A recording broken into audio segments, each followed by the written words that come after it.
தேர்தலுக்கு முன்னாடியே உங்களுடைய வெற்றி உறுதியாயிடுச்சு. அதனாலதான் இந்த வெற்றியை தடுக்க பார்க்கறாங்க. நியாயமா முறைப்படி வாக்குப்பதிவு நடந்தா பாஜக கூட்டணி தோத்துடும்னு மக்களான உங்களை வாக்களிக்க விடாம தடுக்கிறாங்க. தேர்தல் ஆணையத்தை கீ கொடுத்தா ஆடுற பொம்மையா மாத்திட்டாங்க.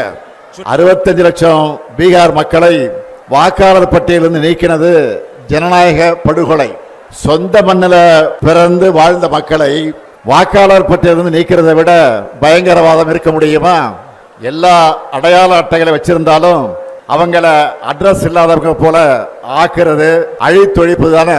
சகோதரர்கள் ராகுலும் தேஜஸ்வியும் பெறப்போற வெற்றியை தடுக்க முடியாத பாஜக கொல்லைப்புற வழியா இந்த வேலையை பார்க்குது. இதுக்கு எதிராக என்னோட சகோதரர்கள் முன்னெடுத்துள்ள இந்த போராட்டத்தை வாழ்த்துறதுக்காகத்தான் நான் இங்க வந்திருக்கிறேன்.